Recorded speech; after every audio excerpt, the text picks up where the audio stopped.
الحمد لله والصلاة والسلام على رسول الله وعلى آله وصحبه ومن والاه. اللهم انفعنا بما علمتنا وعلمنا وزدنا علما.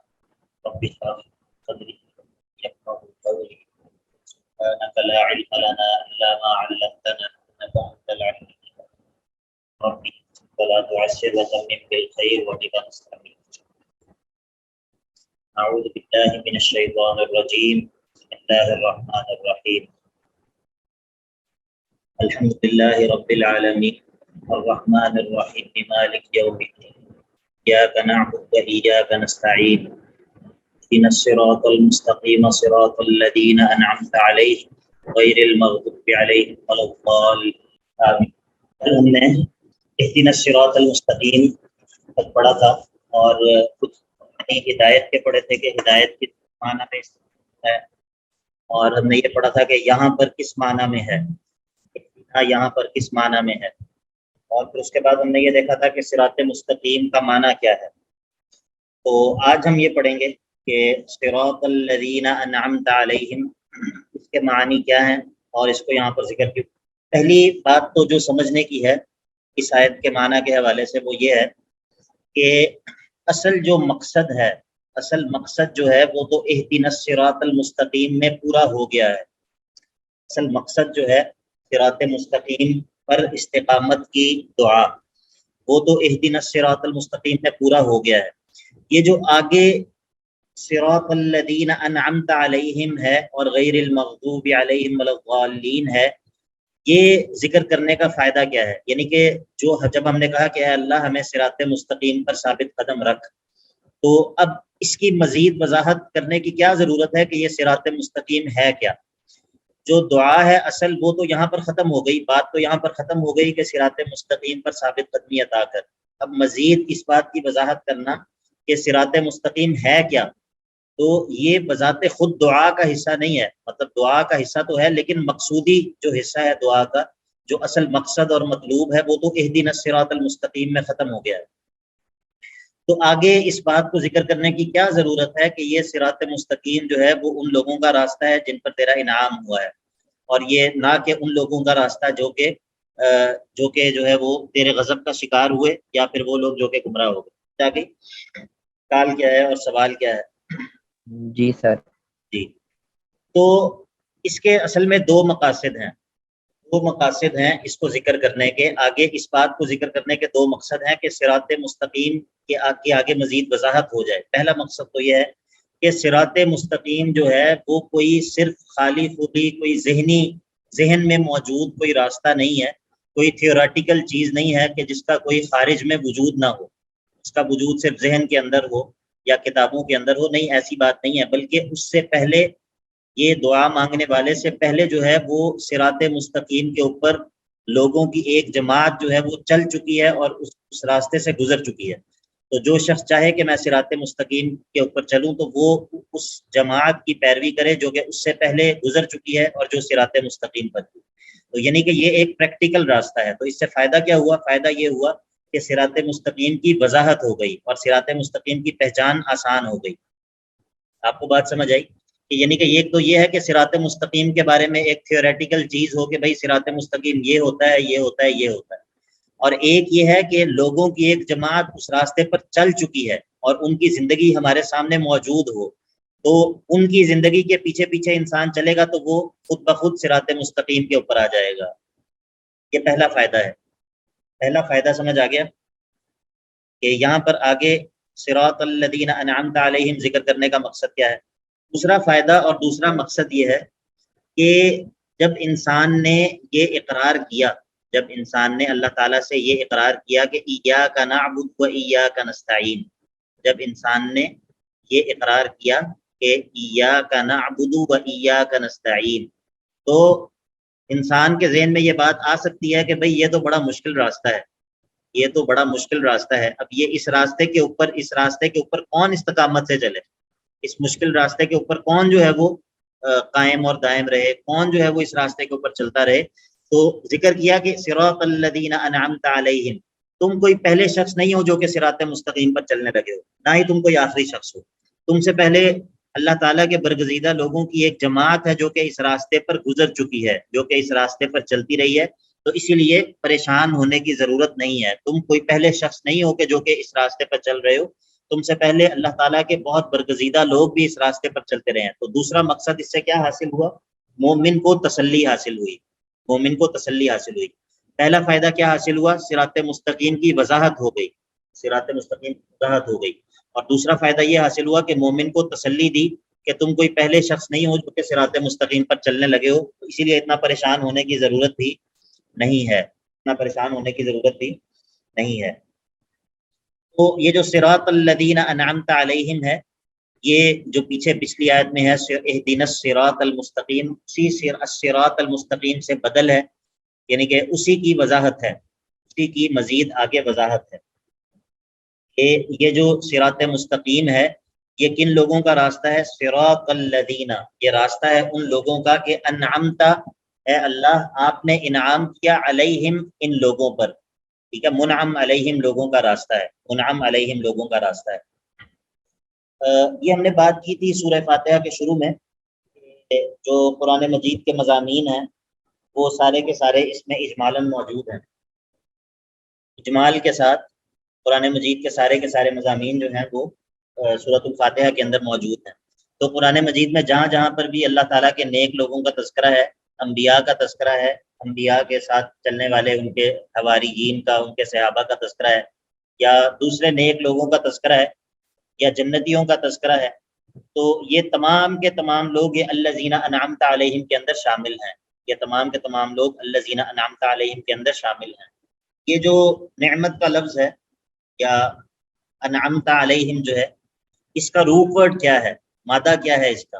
کون بتائے گا جی؟ نعم نعم بارک اللہ فیکم، جزاک اللہ۔ نون عین اور میم اس کا مادہ ہے، لیکن بعض دفعہ یہ نون کے زبر کے ساتھ استعمال ہوتا ہے اور بعض دفعہ نون کی زیر کے ساتھ استعمال ہوتا ہے۔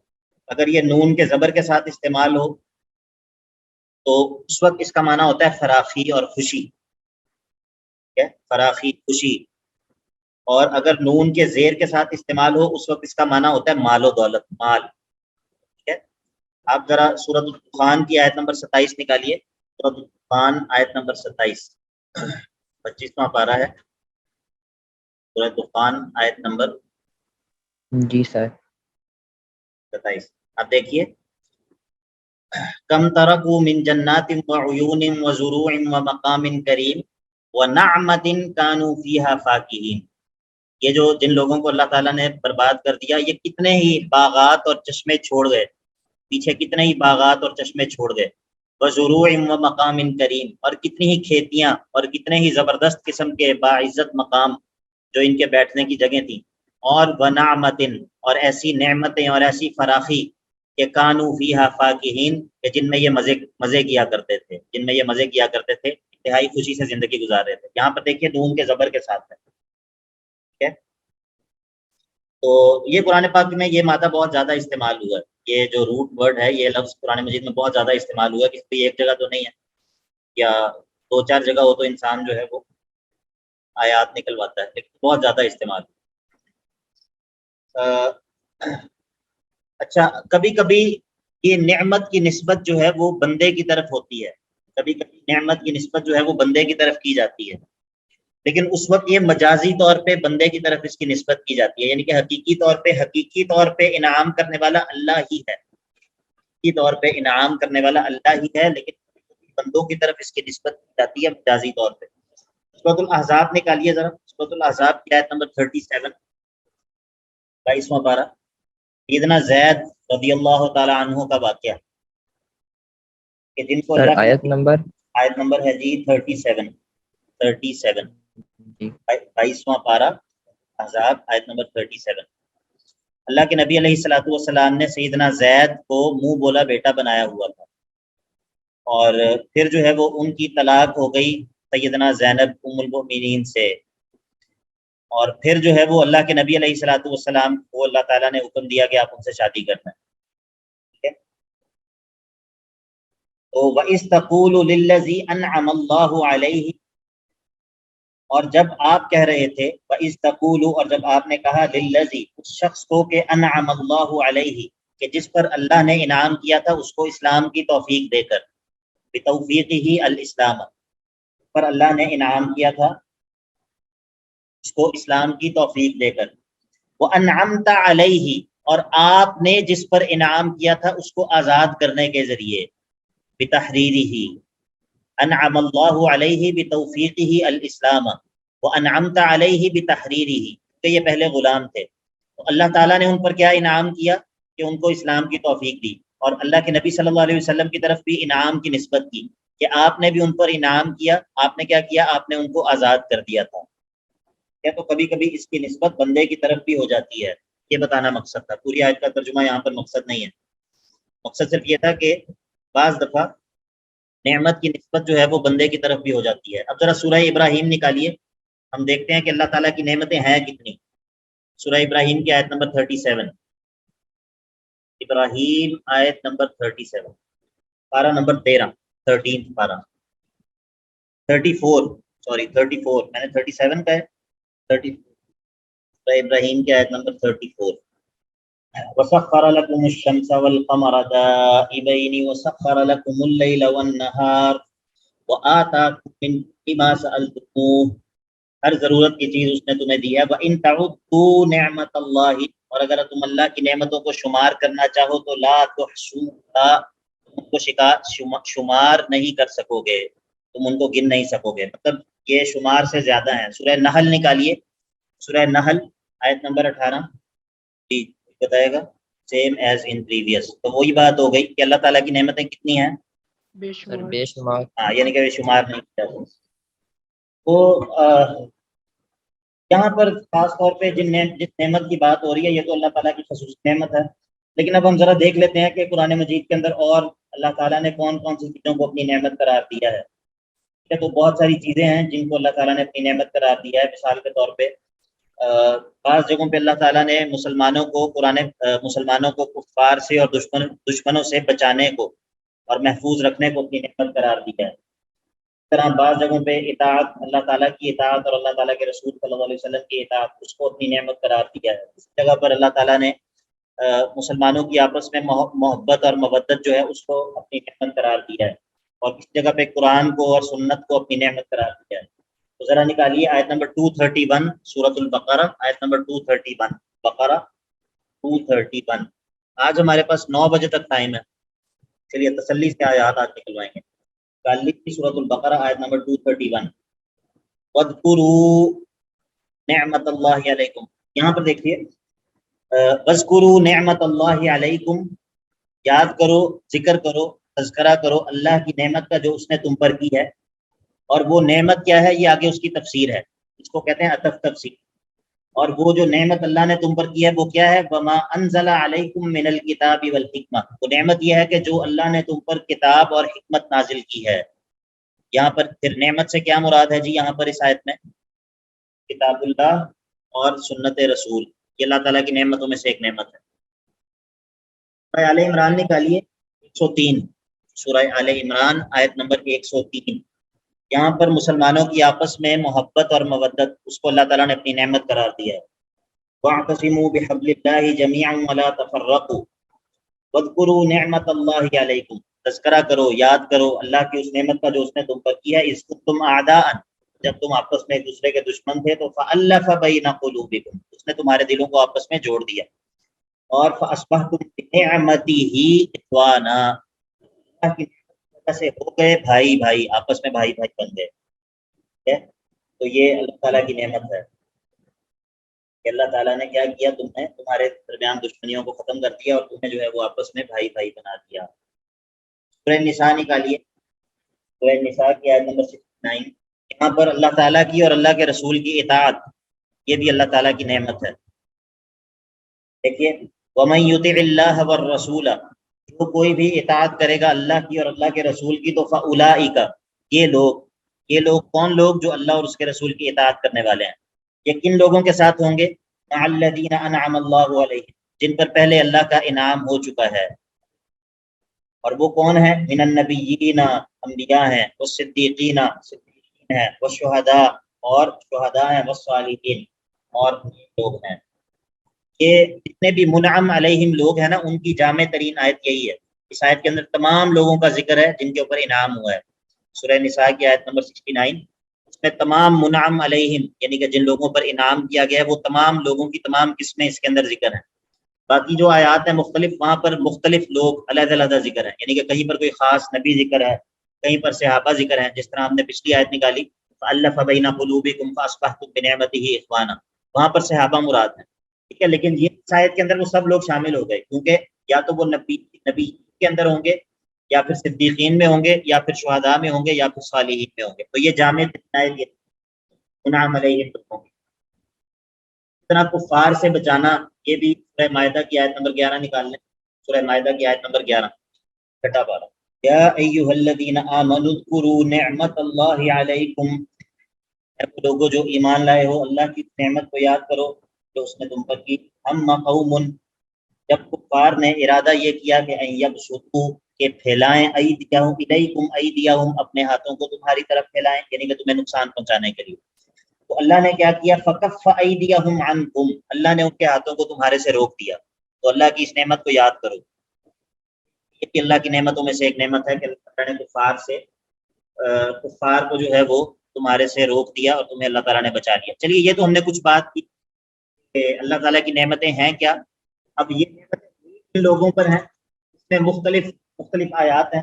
ابھی جو میں نے سوچا ہوا تھا اس کے خلاف الٹ ہو گیا، اس لیے اب میں آپ کو یا تو آیات تیزی کے ساتھ بتا دیتا ہوں یا پھر ہم اسکپ کر دیتے ہیں کہ جو جامع ترین آیت ہے وہ تو ہم نے پڑھ ہی لی ہے، سورہ نساء کی آیت نمبر 69 کہ جس کے اندر تمام منعم علیہم لوگ جمع ہو گئے ہیں. ورنہ ویسے میں آپ کو بتا دیتا ہوں کہ یہ منعم علیہم لوگ کون ہیں. یہ انبیاء ہیں، جیسا کہ سورہ مریم کی آیت نمبر 58 کے اندر ہے، سورہ یونس کے اندر، سورہ یونس کی آیت نمبر 9 کے اندر ہے، سورۃ القلم کی آیت نمبر 49 کے اندر ہے. اس طرح پھر الگ الگ انبیاء کا تذکرہ ہے، الگ الگ انبیاء کا، یعنی کہ سلیمان ہے، نبی سلیمان. سورہ نمل کے اندر آیت نمبر 19 کے اندر ان کا ذکر ہے.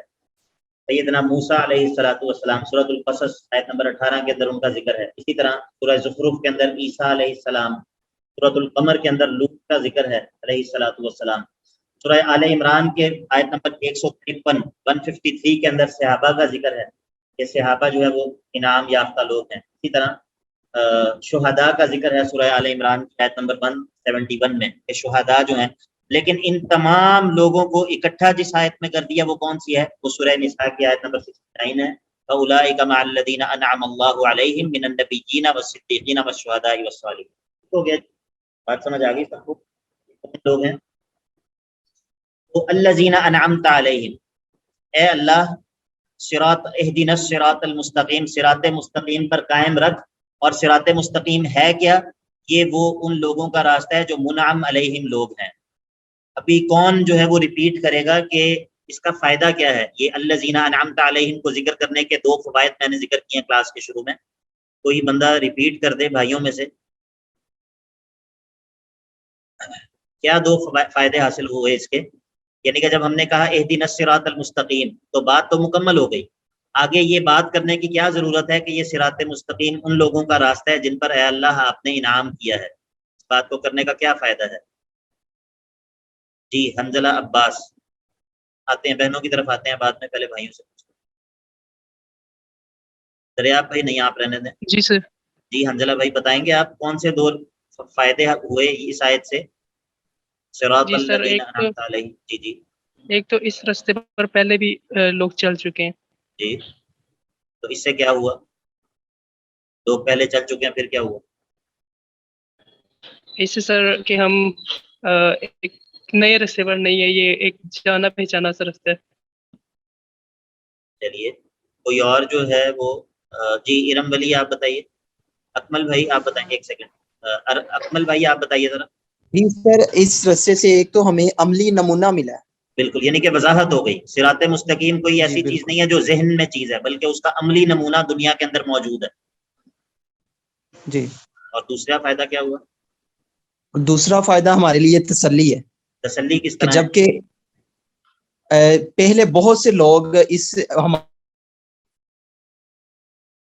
جی کو بتائیے. اللہ پاک نے پیدا کیا ہے اور وہ اس رستے پہ چل چکے ہیں تو ہم بھی اسی طرح کوشش سے چل سکتے ہیں. ہاں یعنی کہ یہ اتنے زیادہ پریشان ہونے کی ضرورت نہیں ہے. اگر ایاک نعبد و ایاک نستعین والا راستہ سخت ہے، یہ راستہ جی آسان نہیں ہے، کیونکہ ظاہر ہے آسان کیسے ہو، اس کے نتیجے میں جنت ملنی ہے، اس کے نتیجے میں انسان نے انعام یافتہ لوگوں میں شامل ہونا ہے.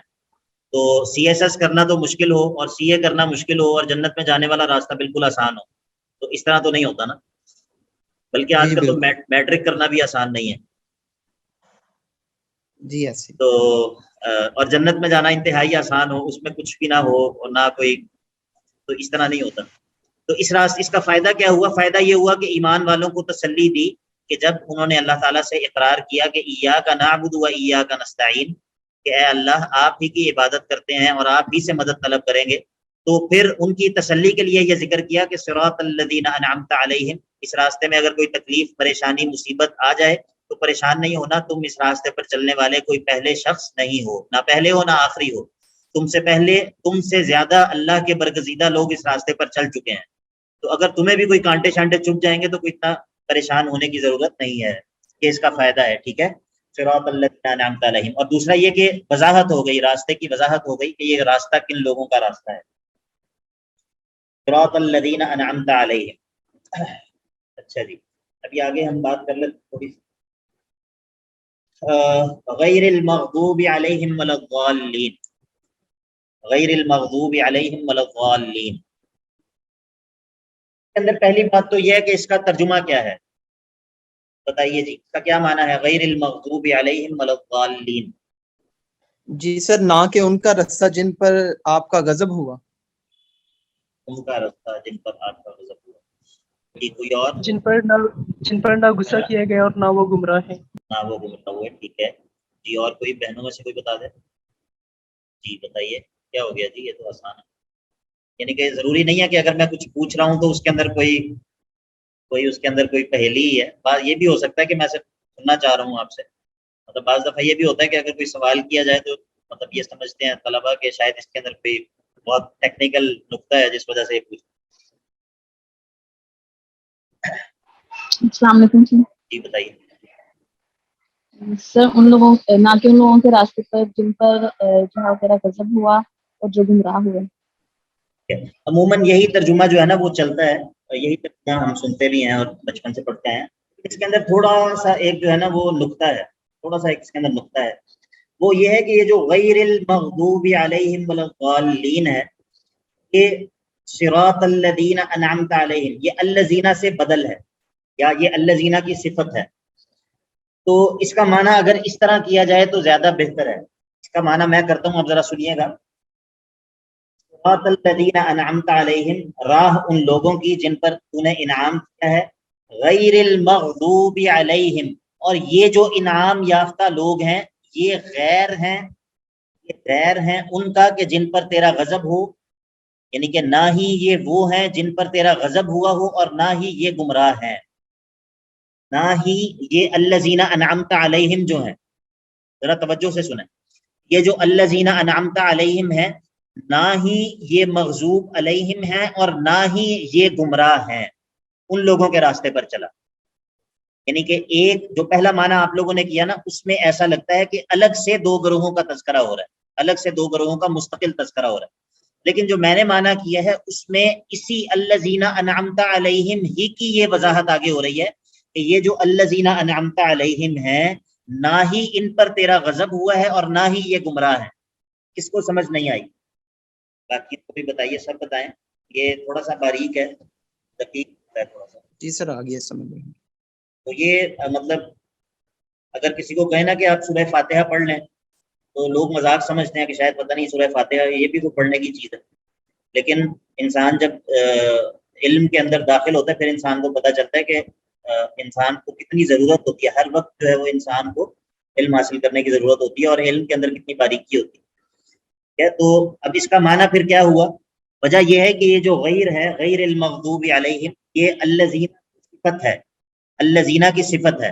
تو پھر معنی یہ نہیں کرنا کہ نہ کہ ان لوگوں کا راستہ جو جن پر تیرا غضب ہوا اور جو لوگ گمراہ ہوئے، بلکہ اس کو آپ نے الذین انعمت علیہم ہی کی وضاحت آگے بنانی ہے. الذین انعمت علیہم اے اللہ یہ ان لوگوں کے راستے پر چلا جن پر تیرا انعام ہوا، اور یہ جن لوگوں پر تیرا انعام ہوا یہ وہ ہیں کہ نہ ہی ان پر تیرا غضب ہوا اور نہ ہی یہ گمراہ ہوئے. ٹھیک ہے جی. غیر المغضوب علیہم ولا الضالین. باقی جو ہے وہ اب ایک بات تو یہ ہے، کسی بات ہم کر لیتے ہیں اس کے اندر بھی. ایک بات تو یہ ہے کہ مغضوب علیہم اور الضالین سے مراد کیا ہے. مسند احمد کے اندر اور ترمذی وغیرہ کے اندر حدیث ہے کہ جس کے اندر اللہ کے نبی علیہ الصلوۃ والسلام نے فرمایا کہ مغضوب علیہم سے مراد یہود ہیں اور ضالین سے مراد نصارہ ہیں. مغضوب علیہم ہیں اور ضالین سے مراد نصارہ ہیں. لیکن اس حدیث کی صحت کے اندر تھوڑا سا کلام ہے. اس کے اندر ایک راوی ہیں عباد بن حبیش، ان کے اوپر کچھ کلام ہے، تو اس وجہ سے اس حدیث کی صحت میں تھوڑا سا کلام ہے. لیکن خود قرآن مجید سے اس معنی کی تائید ہوتی ہے، یعنی کہ اس تفسیر کی تائید خود قرآن مجید. آپ ذرا سورۃ البقرہ کی آیت نمبر 61 نکالیے. سورۃ البقرہ کی آیت نمبر 61 نکالیے. سورۃ البقرہ آیت نمبر 61. اس کو آج ہم انشاءاللہ وائنڈ اپ کر لیں گے سورۃ الفاتحہ کو. اور ایک جو ہے نا وہ میرا ایک جگہ پہ ایک مسجد میں 1 گھنٹے کا درس ہوا تھا سورہ فاتحہ کے اوپر، وہ میں انشاءاللہ لنک میں پرووائڈ کر دوں گا. آپ اس کو سن لیجیے گا. اس سے یہ ہوگا کہ مطلب یہ بہت زیادہ جو اسکیٹرڈ انفارمیشن ہے نا، اس کے بجائے آپ مطلب آپ کو اس میں جو ہے نا وہ اختصار کے ساتھ سورۃ الفاتحہ کے مضامین آپ کو کرنا وہ اثر ہو جائیں. اچھا جی، سورۃ البقرہ کی آیت نمبر 61 نکال لیں. اس کے اندر دیکھیے یہ یہود کی بات ہو رہی ہے. تو یہاں پر کیا کہا؟ وَضُرِبَتْ عَلَيْهِمُ الذِّلَّةُ وَالْمَسْكَنَةُ. اللہ تعالیٰ نے ان پر باطنی جو فقر ہے، باطنی ذلت بھی مسلط کر دی، اور ظاہری فقر والمسکنہ، ظاہری طور پہ بھی فقر اللہ تعالیٰ نے ان پر مسلط کر دیا. وَبَاءُوا، اور وہ گرفتار ہو گئے، بِغَضَبٍ مِّنَ اللَّهِ، اللہ کے غضب میں جو ہے وہ گرفتار ہو گئے. اللہ کے غضب میں یہود جو ہے وہ گرفتار ہو گئے. تو یہ یہود کیونکہ انہوں نے اللہ تعالیٰ کی آیات کا انکار کیا اور انبیاء کو قتل کیا، اللہ تعالیٰ کی نافرمانی کا اس آیت میں پیچھے ذکر ہے. تو یہ اس بات کی تائید ہوتی ہے کہ یہود بھی مغضوب علیہم میں شامل ہیں. سورۃ المائدہ نکالیے آیت نمبر 77. سورۃ المائدہ آیت نمبر 77. یہاں پر عیسائیوں کا تذکرہ ہو رہا ہے. قُلْ يَا أَهْلَ الْكِتَابِ لَا تَغْلُوا فِي دِينِكُمْ غَيْرَ الْحَقِّ وَلَا تَتَّبِعُوا أَهْوَاءَ قَوْمٍ قَدْ ضَلُّوا مِنْ قَبْلُ وَأَضَلُّوا كَثِيرًا وَضَلُّوا عَنْ سَوَاءِ السَّبِيلِ. اور ایسی قوم کی خواہشات کی اتباع مت کرو کہ جو خود بھی گمراہ تھے، دوسروں کو بھی گمراہ کیا، اور خود بھی ہمیشہ سیدھے راستے سے گمراہ ہی رہے. وَضَلُّوا یعنی کہ عیسائیوں کی اتباع مت کرو. تو مجموعی طور پر تفسیر کی تائید جو ہے وہ قرآن مجید سے بھی ہوتی ہے. لیکن ایک بات اہم ہے، وہ یہ ہے کہ مغضوب علیہم اور ضالین سے مراد صرف یہودی اور عیسائی نہیں ہے. صرف یہودی اور عیسائی نہیں ہے، بلکہ جس کے اندر بھی ضلال کے اسباب پائے جائیں گے، جس کے اندر بھی غضب کے اسباب پائے جائیں گے، وہ مغضوب علیہم اور ضالین میں شامل ہوگا. وہ جو ہے وہ اس کے اندر شامل ہو جائے گا. اب یہ آیات نکلوانا کہ غضب کے اسباب قرآن مجید میں کیا ہیں اور ضلال کے اسباب قرآن مجید میں کیا ہیں، اس کو میں اسکپ کر رہا ہوں. ٹھیک ہے، ورنہ یہ کئی جو ہے وہ قرآن مجید میں کہاں کہاں پر غضب کے کون کون سے اسباب ذکر ہوئے ہیں اور قرآن مجید میں ضلال کے کون کون سے اسباب ذکر ہوئے ہیں، اس کے اوپر کئی آیات نکلوانی پڑتی ہیں. تقریباً 15-20 کے قریب آیات نکلوانی پڑتی ہیں، لیکن چونکہ ہمارے پاس ٹائم نہیں ہے تو ابھی ہم صرف ایک جو ہے وہ آپ کے فائدے کی جو ہے وہ نکلوا لیتے ہیں آیات. یہ ہے کہ ضلال ہے، ضلال ولا ضالین. ضلال قرآن مجید میں کن معنی میں استعمال ہوتا ہے؟ کن معنی میں استعمال ہوتا ہے ضلال قرآن مجید میں کن معنی میں استعمال ہوتا ہے، یہ بھی نکلواتے ہیں انشاءاللہ. تو ایک کو آپ نکلوائیے سورہ بقرہ کی آیت نمبر 82. سورۃ البقرہ آیت نمبر 282 نکالیے. یہاں پر نسیان کے معنی میں استعمال ہوا ہے، بھول چوک کے معنی میں. سورۃ البقرہ آیت نمبر 282. اور چلیے انشاءاللہ کوشش کریں گے کہ اگلے ہفتے میں غضب کے اسباب اور ضلال کے اسباب وہ آیات بھی نکلوا دیں گے انشاءاللہ، تاکہ تشنگی نہ رہے. پڑھ ہی رہے ہیں تو پھر انشاءاللہ مکمل کر رہے ہیں. بقرہ 282 یہ آیت مداینہ اس کو کہتے ہیں، یہ قرآن مجید کی سب سے لمبی آیت ہے. تو اس کے اندر دیکھیے فإن لم يكونا رجلين فرجل وامرأتان ممن ترضون من الشهداء، اگر دو مرد نہ ہوں تو ایک مرد اور دو عورتیں، ممن ترضون من الشهداء، ان میں سے کہ جن کو تم گواہ کے طور پر پسند کرتے ہو، جن سے تم راضی ہو گواہ کے طور پہ. ان تضل احداہما، اگر بھول جائے ان دونوں عورتوں میں سے ایک، تو فتذکر احداہما الاخری، تو دوسری جو ہے وہ پہلی کو یاد کروا دے. تو یہاں پر تضلہ کا معنی کیا ہے؟ گمراہ ہو جائے. اگر ایک عورت گمراہ ہو جائے تو دوسری اس کو یاد کروا دے، نہیں، یہاں پر نسیان کا معنی ہے. سورہ یوسف نکالیے، سورہ یوسف کی آیت نمبر 8، سورہ یوسف کی آیت نمبر 8، یہاں پر سادگی کے معنی میں ہے. سورہ یوسف آیت نمبر 8. یہ میٹنگ اگر ختم ہو گئی تو میں انشاءاللہ دوبارہ بھیجتا ہوں، ابھی یہ ڈالنے آئے پھر اس کے بعد انشاءاللہ. قالوا ليوسف واخوه احب الى ابينا منا ونحن عصبة ان ابانا لفي ضلال مبين، بے شک ہمارے ابا جان تو واضح سادگی میں ہیں، بھول پنے میں مبتلا ہیں. ان کو نہیں پتا کہ ہم اتنی بڑی جماعت ہیں تو بجائے ہمارے ساتھ زیادہ محبت کریں یہ یوسف کے ساتھ زیادہ محبت کر رہے ہیں. تو یہ تو بڑے بھولے ہیں، ہمارے ابا بڑے بھولے بادشاہ ہیں. ٹھیک ہے، یہاں پر سادگی کے معنی میں ضلال مبین. یہاں پر اگر گمراہی کا معنی کریں گے تو یوسف کے سارے بھائی کافر ہو جائیں گے. اگر نبی کے بارے میں یہ کہیں کہ وہ گمراہ ہے، ضلال مبین میں ہے، تو وہ سارے تو کافر ہو جائیں گے. تو یہاں پر ضلال کا معنی گمراہی نہیں ہے. تو یوسف آیت نمبر 95، ہاں جی 95 کی. ولما فصلت العیر قال ابوهم انی لاجد ریح یوسف لولا ان تفندون قالوا تاللہ انک لفی ضلالک القدیم. وہ لوگ کہنے لگے، وہاں سے جب یوسف کی قمیض چل پڑی، یہاں پر یعقوب کو خوشبو آنے لگ گئی. انہوں نے کہا کہ مجھے یوسف کی خوشبو آ رہی ہے، اگر تم مجھے بے وقوف مذاق نہ اڑاؤ میرا، تو مجھے یوسف کی خوشبو آ رہی ہے. وہ کہنے لگے اللہ، اللہ کی قسم، انک لفی ضلالک القدیم، آپ اپنی پرانی محبت میں ہیں، آپ اپنی اسی پرانی محبت میں ہیں، اسی وجہ سے آپ کو جو ہے نا ایسے محسوس ہو رہا ہے، ورنہ کہاں یوسف کی خوشبو کہاں آ گئی؟ اس کو تو مدتیں ہو گئیں، وہ شاید مر کھپ گیا ہو کہیں پر، آپ کو اس کی خوشبو کہاں سے آ رہی؟ کیونکہ ادھر والے لوگوں کو پتہ نہیں تھا کہ یوسف تو زندہ ہے علیہ الصلوۃ والسلام. تو انک لفی ضلالک القدیم، آپ اپنی پرانی محبت میں ہیں. سورہ کہف آیت نمبر 104، سورہ کہف آیت نمبر 104، بربادی کا معنی. سورہ کہف آیت نمبر 104. افحسب قل هل ننبئکم بالاخسرین اعمالا، کیا ہم آپ کو ایسے لوگوں کے بارے میں خبر نہ دیں کہ جو اعمال کے اعتبار سے سب سے زیادہ خسارے والے لوگ ہیں؟ الذین ضل سعیہم، یہ وہ لوگ ہیں کہ جن کی سعی، جن کی کوششیں برباد ہو گئیں حیات دنیا، جو انہوں نے دنیا میں کی، کہ دنیا کی سعی اور کوششیں برباد ہو گئیں، ضائع ہو گئیں. تو یہاں پر ضلع کا معنی گمراہی نہیں کرنا، نہ ہی نسیان کا معنی کرنا ہے، نہ ہی سادگی کا معنی کرنا ہے، نہ ہی محبت کا معنی کرنا ہے. ان میں سے کوئی معنی بھی یہاں پر بنتا ہی نہیں ہے. کوشش کر کے دیکھیں گے تب بھی نہیں بنے گا. ٹھیک ہے، تو یہاں پر معنی کیا ہے؟ یہاں پر معنی یہ ہے برباد ہو جانا کسی چیز کا. الذین ضل سعیہم. سورہ طٰہٰ نکالیے آیت نمبر 52، سورہ طٰہٰ آیت نمبر 52، غفلت کا معنی. طٰہٰ آیت نمبر 52، 17واں پارہ 16واں پارہ. علی جی بتائیے. جی سر. موسیٰ کو وہ کہنے لگے، اچھا اگر تم ہمیں ایمان کی دعوت دے رہے ہو تو ہم سے پہلے لوگوں کا کیا ہوگا جن تک تمہاری دعوت نہیں پہنچی؟ موسیٰ نے کہا کہ موسیٰ نے کہا علمھا، ان پچھلے لوگوں کا علم عند ربی فی کتاب، وہ میرے رب کے پاس کتاب میں موجود ہے. لا یضل ربی، میرا رب نہ ہی غافل ہے، ولا ینسا، اور نہ ہی وہ بھولتا ہے. نہ ہی میرا رب غافل ہے پچھلے لوگوں کے اعمال سے، نہ ہی وہ بھولا ہے.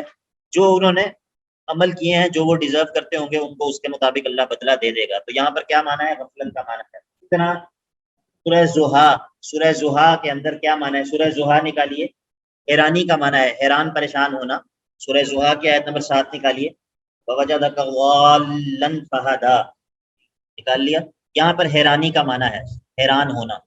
یہاں پر یہ معنی نہیں ہے ووجدک ضالا، نعوذ باللہ ہم نے آپ کو گمراہ پایا تو ہم نے آپ کو ہدایت دی. اللہ کے انبیاء نبوت سے پہلے بھی معصوم ہوتے ہیں، تو ہم نے آپ کو حیران پایا، یعنی کہ آپ نہیں جانتے تھے کہ ہدایت کیا ہے، قرآن کیا ہے. ما کنت تدری ما الکتاب ولا الایمان، تو اللہ تعالیٰ نے آپ کو وحی دی، آپ کو اللہ تعالیٰ نے ہدایت دی.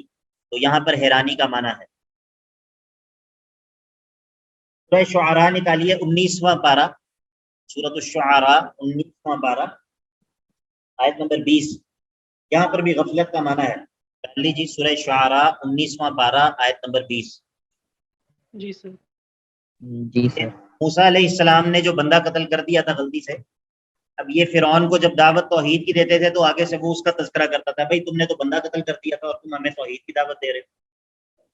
موسیٰ علیہ السلام کہتے ہیں بھائی وہ میں نے جان بوجھ کے کب قتل کیا تھا، مجھے کیا پتا تھا مکے سے یہ بدبخت مر جائے گا، مکے سے بھی کبھی کوئی مرا، اب یہ مکے سے مر گیا تو اس میں میرا کیا قصور ہے؟ قال فعلتها اذا وانا من الضالين، یہ میں نے جب یہ کام کیا اس وقت میں غافل تھا، یعنی کہ مجھے کیا پتا تھا کہ یہ مکے سے مر جائے گا، مکے سے کوئی مرتا نہیں ہے، ٹھیک ہے، تو یہ قتل عمد نہیں ہے، یہ جان بوجھ کے قتل نہیں ہے۔ جان بوجھ کے قتل وہ ہوتا ہے جو ایسے آلے سے کیا جائے جو کہ آلہ قتل کرنے والا ہے، مکہ مارنے سے اگر بندہ مر جائے تو یہ قتل عمد نہیں ہوتا۔ تو یہاں پر بھی غافلین کا معنی ہے، تو اسی طرح اس کا معنی گم ہونا بھی ہے، سورہ الف لام میم سجدہ کے اندر ہے، سورہ الف لام میم سجدہ کے اندر اذا ضللنا فی الارض انا لفی خلق جدید، جب ہم زمین کے اندر گم ہو جائیں گے، مٹی بن کے زمین میں ریزہ ریزہ ہو جائیں گے، مل جائیں گے، کیا پھر ہمیں دوبارہ سے زندہ کیا جائے گا؟ تو سورہ الف لام میم سجدہ کے اندر اس معنی میں ہے۔ تو یہ ضلال کے مختلف معنی ہیں، باقی بات رہ گئی غضب کے اور زلال کے اسباب کیا ہیں کتاب و سنت میں، وہ انشاءاللہ ہم اپنی اگلی کلاس میں ذکر کریں گے۔ ابھی سورۃ الفاتحہ کے امتیازات کیا ہیں؟ آپ کو یاد ہوگا کہ ہم نے سورت شروع کرنے سے پہلے بات کی تھی کہ ہم سورت کے اندر 5 باتوں کے بارے میں بات کرتے ہیں، تو اس میں سے ایک سورت کے امتیازات ہیں۔ تو اس سورت کے کافی امتیازات ہیں، اس میں سے نمایاں یہ ہے کہ 5 اسماء حسنی ہیں اور پورے قرآن مجید کے مضامین کا خلاصہ ہے۔ باقی جو اس سورت کے فضائل ہیں وہ کئی فضائل ہیں، میں چند احادیث تیزی کے ساتھ ذکر کر دیتا ہوں کلاس ختم کرنے سے پہلے انشاءاللہ۔ جیسا کہ میں نے کلاس کے شروع میں بھی ذکر کیا تھا، یہ سورۃ الفاتحہ کی تفسیر کے شروع میں ذکر کیا تھا، سعید بن معلہ رضی اللہ تعالیٰ عنہ کی حدیث جو کہ مسند احمد میں ہے، بخاری میں ہے، ابو داؤد وغیرہ میں ہے، کہ ایک مرتبہ وہ نماز پڑھ رہے تھے اور اللہ کے نبی علیہ الصلوۃ والسلام نے ان کو آواز دی، لیکن وہ نماز پڑھ رہے تھے، انہوں نے نماز مکمل کی، نماز مکمل کر کے آپ علیہ الصلوۃ والسلام کے پاس آئے تو اللہ کے نبی علیہ الصلوۃ والسلام نے کہا کیا تم نے یہ نہیں سنا جو اللہ تعالیٰ نے کہا ہے کہ جب اللہ اور اس کا رسول تمہیں بلائیں تو فوراً ان کی پکار پہ لبیک کہو، یا ایھا الذین آمنوا استجیبوا للہ وللرسول اذا دعاکم۔ پھر اللہ کے نبی علیہ الصلوۃ والسلام نے کہا کہ میں مسجد سے نکلنے سے پہلے میں قرآن مجید کی سب سے عظیم ترین سورت کے بارے میں خبر دوں گا۔ تو پھر جب مسجد سے نکلنے لگے تو انہوں نے فوراً یاد کروایا، کیونکہ وہ انتظار میں تھے کہ کب مجھے پتہ چلے۔ صحابہ کے اندر علم کی بڑی تڑپ ہوتی تھی، حرص ہوتا تھا، خواہش ہوتی تھی۔ تو پھر اللہ کے نبی علیہ الصلوۃ والسلام نے کہا یہ کون ہے، یہ کون سی سورت ہے؟ یہ ہے الحمدللہ رب العالمین، یعنی کہ سورۃ الفاتحہ ہے۔ اس طرح جو ہے وہ مشہور حدیث ہے نسائی میں، مسلم کے اندر، کہ اللہ تعالیٰ فرماتا ہے کہ قسمت الصلاۃ بینی و بین عبدی نصفین، میں نے نماز کو اپنے اور اپنے بندے کے درمیان آدھا آدھا تقسیم کر دیا ہے۔ اس حدیث کے اندر الصلاۃ کہا گیا ہے سورہ فاتحہ کو، الصلاۃ۔ تو ولی عبدی ما سأل فاذا قال الحمدللہ رب العالمین، جب بندہ کہتا ہے الحمدللہ رب العالمین تو اللہ تعالیٰ کیا کہتا ہے؟ حمدنی عبدی، میرے بندے نے میری حمد کی۔ واذا قال الرحمن الرحیم تو اللہ تعالیٰ فرماتا ہے اثنى علی عبدی، میرے بندے نے میری بڑائی بیان کی۔ جب بندہ کہتا ہے مالک یوم الدین تو اللہ تعالیٰ کہتا ہے مجدنی عبدی، میرے بندے نے میری جو ہے وہ بڑائی بیان کی، میری جو ہے وہ تمجید بیان کی۔ تو پھر اس کے بعد جب بندہ یہ دعا کرتا ہے، جب بندہ یہ کہتا ہے ایاک نعبد و ایاک نستعین، تو اللہ تعالیٰ فرماتا ہے کہ ھذا بینی و بین عبدی، یہ میرے اور میرے بندے کے درمیان عہد ہے، ولی عبدی ما سأل، اور میں اپنے بندے کو وہ عطا کروں گا جس چیز کا وہ سوال کرے گا۔ تو پھر بندہ جو ہے وہ دعا کرتا ہے اہدنا الصراط المستقیم صراط۔ تو سورۃ فاتحہ کے بہت سارے فضائل ہیں، بہت ساری جو ہے وہ اس کی یعنی کہ بہت اس کے فضائل بہت زیادہ ہیں۔ اسی طرح اس میں سے وہ حدیث بھی ہے جس میں صحابہ کا اس کے ساتھ دم کرنے کا ذکر ہے۔ اسی طرح وہ حدیث بھی ہے جس میں آسمان سے ایک آواز آئی اور جبرائیل نے اللہ کے نبی علیہ الصلوۃ والسلام کو بتایا کہ یہ آسمان کا وہ دروازہ کھلا ہے جو اس سے پہلے کبھی نہیں کھلا تھا، اور اس سے آپ کے لیے 2 نور جو ہیں وہ نازل ہوئے ہیں۔ تو وہ 2 نور کیا تھے؟ وہ تھے ایک سورہ فاتحہ اور ایک سورۃ البقرہ کی آخری آیات۔ تو بہرحال ہم نے اپنی استعداد کے مطابق کوشش کی ہے کہ اختصار کے ساتھ کچھ سورۃ الفاتحہ کے مضامین کو سمجھنے کی کوشش کی ہے۔ اس حوالے سے انشاءاللہ مزید میں وہ لنک بھی شیئر کر دوں گا، سب لوگ جو ہے وہ اس کو سن لیں ایک دفعہ، انشاءاللہ فائدہ ہوگا، مفید ہے۔ باقی اگر کوئی سوالات اس حوالے سے ہیں تو پوچھ لیجیے ابھی، کوئی سوال ہے ابھی؟ تو جب کلاس میں پچھلے سیمسٹر میں 7-8 لوگ ہوتے تھے تو تب سوالات کافی زیادہ ہوتے تھے، اب جب سے دوسرا سیمسٹر شروع ہوا ہے لوگ ماشاءاللہ 15 16 17 ہو گئے ہیں اور سوالات ماشاءاللہ کم ہو گئے. چلیے جزاک اللہ قاسم بھائی, اللہ تعالیٰ ہمیں السلام علیکم. بارک اللہ. جی وعلیکم السلام. جی سر آپ کہہ رہے ہیں, میں نے کہا پوچھ لیں. جی پوچھ لیں. اچھا سر, آپ نے انعمت علیہم اس کو غیر المغضوب علیہم ولا الضالین سے الگ کیا ہے, اس کی پوائنٹ اس میں نہیں بتایا, کیا اس میں لاجک ہے؟ اگر الگ الگ کریں گے تو کیا ہے, اور اکٹھا آپ اصل نے میں کیا ہے اس سے؟ گرامیٹیکلی معنی نہیں بنتا. وہ جو غیر ہوتا ہے نا, غیرو جو ہوتا ہے, یہ یا تو یہ صفت بنتا ہے, ٹھیک ہے, یا پھر یہ حال بنتا ہے, یا پھر استثناء بنتا ہے. اپنا مطلب میں اگر یہ سمجھاتا تو مشکل ہونی تھی, کیونکہ ابھی آپ نے گرامر نہیں پڑھی. تو مطلب گرامر کی ٹرمینالوجیز اگر میں استعمال کروں گا تو زیادہ کنفیوژن ہوگی. لیکن یہ گرامیٹیکلی جو ہے, یہ صراط الذین انعمت علیہم جو ہے نا, الذین انعمت علیہم, یہ غیر المغضوبی اسی کی صفت ہے, اسی کی صفت بن رہا ہے. تو معنی بھی وہی کرنا چاہیے کہ جس سے معنی کے اعتبار سے بھی یہ اسی کی صفت بن رہا ہو. جیسا کہ میں نے معنی کیا کہ الذین انعمت علیہم, وہ لوگ جن پر تو نے انعام کیا ہے, اور یہ جن لوگوں پر تو نے انعام کیا ہے ان کی صفت یہ ہے کہ نہ ہی ان پر غضب کیا گیا ہے اور نہ ہی یہ لوگ گمراہ ہوئے. دیکھیے اس معنی کے اندر اس سے میرے خیال میں جو قائم رہنے کا بھی پوائنٹ ایک ملتا ہے کہ وہ اس نہیں سمجھ نہیں آئے. ان پہ اللہ کا غضب نہیں ہوا, وہ اسی. جی غلط ہو رہی ہے, آواز کٹ گئی تھی. جی میں کہہ رہا ہوں اس سے میرے خیال میں جو پوائنٹ مل رہا ہے وہ ایک قائم رہنے کا بھی پوائنٹ مل رہا ہے شاید, کس طرح؟ کہ جن پر اللہ کا انعام ہوا ہے وہ تاحیات اسی پہ قائم رہ کے اسی طرح دنیا سے گئے ہیں, ان پہ ہاں بالکل غضب نہیں ایسا ہی ہوگا ہے, اللہ کا. بالکل ایسا ہی ہے. ظاہر ہے جو منعم علیہم لوگ ہیں وہ اس کے اندر پھر ایک اور بات یہ بھی ہے کہ جو راستہ ہوتا ہے وہ جدا جدا ہے. حق کا راستہ مطلب ایسا نہیں ہو سکتا جس طرح آج کل ہیومنسٹ کہتے ہیں, یا جس طرح جو ہے وہ UAE وغیرہ کے اندر بن رہا ہے دین ابراہیم, نیا ایک دین ایجاد ہو رہا ہے, جس کے اندر وہ یہ کہتے ہیں کہ یہودیت, عیسائیت اور اسلام یہ سب آسمانی مذاہب جو ہے وہ ایک ہی ہیں. تو یہ اس کے اندر کافی بات ہو سکتی ہے, اس کے اندر بہت سارے نکات جو ہے وہ ہو سکتے ہیں, لیکن ظاہر ہے کہ اختصار کے مقام کے اوپر زیادہ تفصیل نہیں ہو سکتی. باقی اجمالی طور پہ ہم نے سورت کے مضامین جو ہے ان کو الحمدللہ کور کر لیا ہے, اور مجھے امید ہے کہ انشاءاللہ فائدہ ہوا ہوگا. اور میری آپ سب کو یہ نصیحت ہے اور وصیت ہے کہ ہمیشہ جو ہے وہ سورۃ الفاتحہ کو جب نماز میں بھی پڑھیں تو اس کے اصل جو پورے معانی ہیں ان کو ذہن میں رکھ کر پڑھیں, اور جب سورہ فاتحہ کے ذریعے دم بھی کریں تو اس کے اصل جو پورے معانی ہیں ان کو ذہن میں رکھ کر پڑھیں. اس سے جو ہے وہ تاثیر پیدا ہوتی ہے اور اس سے جو ہے وہ فائدہ انسان کو حاصل ہوتا ہے. چلیے بارک اللہ فیکم, السلام علیکم ورحمۃ اللہ وبرکاتہ.